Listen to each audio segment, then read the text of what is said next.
Dear 2021, the year of happy, genuine smiles, but also a challenging year. For me, you were the year of growth, hard work, beauty, and a whole lot of love. Thank you for teaching me friendship, thank you for helping me find myself, and thank you for showing me the grass does get greener. So let's recap it. The year started out with a different kind of New Year's, one that was celebrated in my living room with my family. As we danced and sang our lungs out, we hoped for a better year to come. One without restrictions, where things feel normal again, and a year full of many happy memories. But when the news came that going back to London wasn't going to be possible for a few months, it hit me hard. Another few months taken away from my university experience was not something I was waiting for. These were a tough few months. I tried to spend as much time possible with friends and creating small happy moments with them to take my mind out of things. We walked in the snow, went on bike rides before attending online uni, and had many drinks in the park. There was also a little special trip to the Belgian coast for my brother's 18th birthday.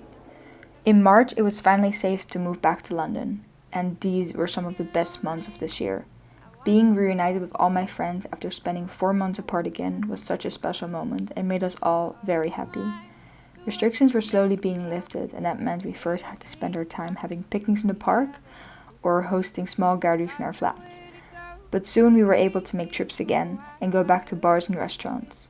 A special moment this year was when me and my flatmates went to visit the Seven Sisters. This was our first trip together and meant a lot to me.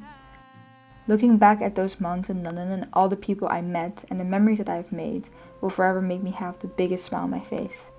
This year really felt like friends turned into family, and therefore leaving them for the summer was a very hard thing for me. I left London early to experience my summer of beer. Yep, that sounds a bit strange, but in that summer I did an internship at Brussels Beer Project for 2 months and worked a month at the Berlo Craft Beer Garden in Berlin. For both of these experiences, I got to work with the most amazing people who taught me so much and will be forever grateful for. Hannah also came to visit me in Berlin. I loved spending time with her in this beautiful city. That summer was all about hard work, but took a short break in between to safely travel to France with my family. This was much needed to recharge and change the scenery a bit. It was time to move to London again, but first something very special happened. Both Alex and Sophia, my flatmates, came to visit my hometown Brussels. Sharing my life back home to them was truly very special to me. And then my last year at UAL started, and boy was I happy to go back to uni and have in-person classes. Things were finally back to normal. I don't think I'll ever forget the first time I went out again, but getting to dance around strangers with blasting music for the first time in 18 months was absolutely exhilarating. The last months of the year were spent making more happy memories with friends in London, writing my dissertation, and taking an unexpected trip to Cadiz to visit my parents who were spending a month there.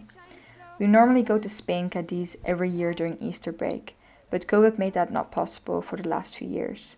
Being in Cadiz again after all that time felt so comforting and special, and like things were finally getting back to normal. Finally, the month of festivities came around. However, December was a challenging month with dissertation and COVID stress. Mid-December I contracted COVID and had to spend 10 days in isolation, but was very happy though that this happened just before spending Christmas with my family.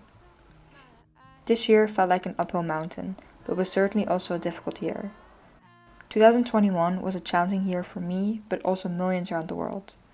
Though I experienced many incredible opportunities and friendships, this year felt like it really tested my identity and who I want to be as a person.